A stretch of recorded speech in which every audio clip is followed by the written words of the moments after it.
Jésus est le roi. Jésus est le roi des rois. Que le monde ou ne veuille pas. Jésus est le roi. Jésus est le roi. Jésus-Christ est le roi des rois. Que le monde vous ne veuille pas. Jésus est le roi. Oui, il est le roi des rois, le Seigneur des seigneurs, l'alpha et l'oméga, le commencement et la fin, c'est lui.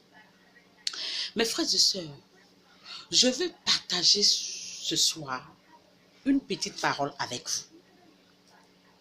Parce que la Bible dit, au commencement était la parole. Et la parole était avec Dieu. Et la parole est Dieu.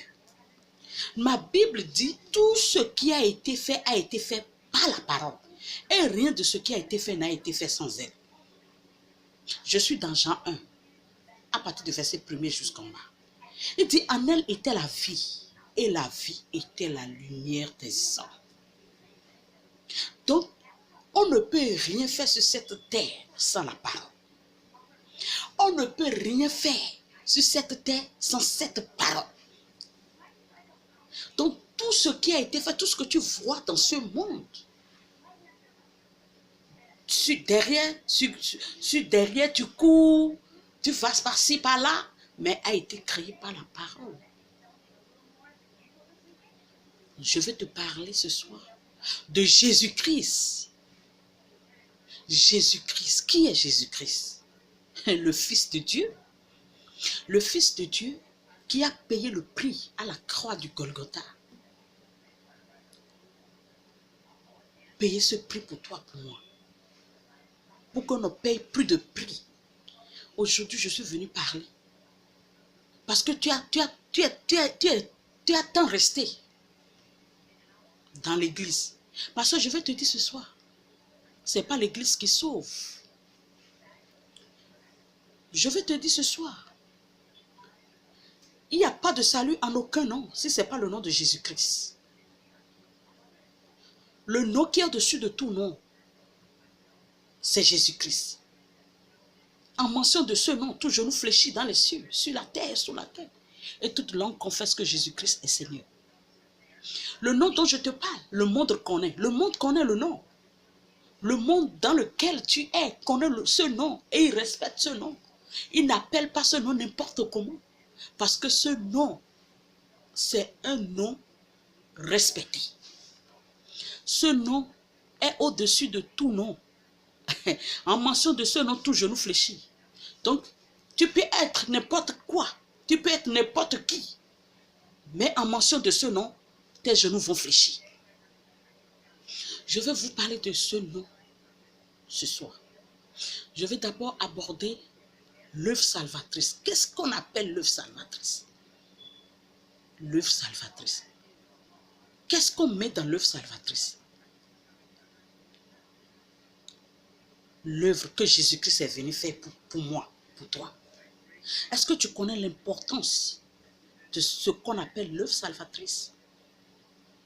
L'œuvre salvatrice, l'œuvre de la croix. Je parle de l'œuvre de la croix. Est-ce que connais-tu ce que Jésus-Christ est venu faire pour toi? Je veux vraiment donner un éclaircissement au monde entier. Parce que les églises nous ont trop menti. Les églises nous ont menti. On a tellement prié. On a tellement gêné. Mais on n'a jamais eu gain de cause. On n'a jamais eu une réponse parfaite. Raison pour laquelle je veux porter à ton attention ce soir que Jésus-Christ a déjà tout fait. Ma Bible dit, dans le livre de 2 Corinthiens 6, 2 Corinthiens 5 du moins, verset 21. Il dit, celui qui n'a pas connu le péché, il l'a fait devenir péché pour nous, pour que nous soyons en lui, justice de Dieu. Celui qui n'a pas connu péché, il l'a fait devenir péché. Oh, celui qui n'a point connu péché, Dieu l'a fait devenir péché. C'est pas il l'a fait devenir pécheur. Il l'a fait devenir péché pour nous, pour que nous soyons justice de Dieu. Je vais te faire comprendre ce soir. Toi, qui as déjà fait des années dans des églises, je vais te dire aujourd'hui, je veux t'ouvrir tes yeux, je veux ouvrir, c'est que je vais te porter je vais te ramener à la lumière. Rester à l'église, rester dans l'église, ce n'est rien. C'est pas que quand tu es dans l'église, tu es déjà au ciel. Non. C'est pas que quand tu pries déjà Jésus, tu es déjà au ciel. Non. Ma Bible dit, celui qui n'a pas connu péché, il s'est fait pécher pour nous. Péché. Il ne s'est pas fait pécheur. Hein? Il s'est fait pécher pour nous. Le péché du jardin d'Éden. Hein? La désobéissance d'Adam et Ève. Hein? Si je peux te poser la question pour te demander, quel est le premier jour que tu as péché? Tu peux me dire.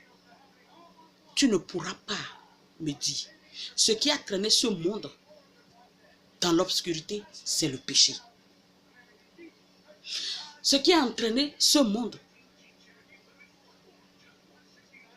dans des problèmes jusqu'à aujourd'hui, c'est le péché.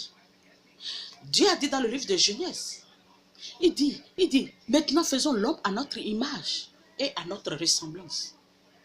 Mais Dieu a fait l'homme en son image. Mais quand il dit, restez ici, j'arrive. À son retour, l'homme a déjà pris la voix de l'animal. Il a écouté la voix de l'animal. Il n'a plus attendu Dieu à sa ressemblance.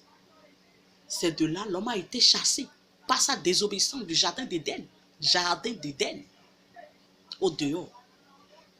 Tu comprends? Donc depuis ce jour, c'était fini. Mais Dieu a vu que ce qu'il a fait, il a fait un bon, c'est-à-dire un bon travail. Et ce travail de ses yeux, ça est en train de gâter. C'est comme un père qui a élevé son enfant, qui voit maintenant son enfant dans l'alcool, dans des désordres, dans l'impudicité, en tout cas, ce qu'il n'imagine pas. Il s'est dit, mais ce que j'ai eu à faire pendant des années, ce que j'ai eu à construire pendant des années, devant moi, ça va se gâter. C'est ce que Dieu a dit. Il dit, qui pourra aller sauver ces gens pour moi? C'est comme ça que Jésus-Christ est venu. Dans Isaïe 53, tu rentres dans Isaïe 53, verset 1, il dit qui a reconnu le bras de l'Éternel. Le bras de l'Éternel, c'est Jésus-Christ. Le bras de l'Éternel, c'est Jésus-Christ. Donc c'est lui qui est venu prendre la désobéissance de Adam et Ève là. La désobéissance là. C'est lui qui est venu ôter ça en toi et en moi. La Bible dit ici, il dit celui qui n'a pas connu le péché, il a fait devenir péché pour nous. Pour que nous soyons justice de Dieu. Donc celui qui reçoit Jésus-Christ dans sa vie, qui croit que Jésus-Christ est son sauveur, n'est plus pécheur. On se comprend. Il n'est plus pécheur. Prends ta Bible. Je suis dans 2 Corinthiens 5, verset 21. Celui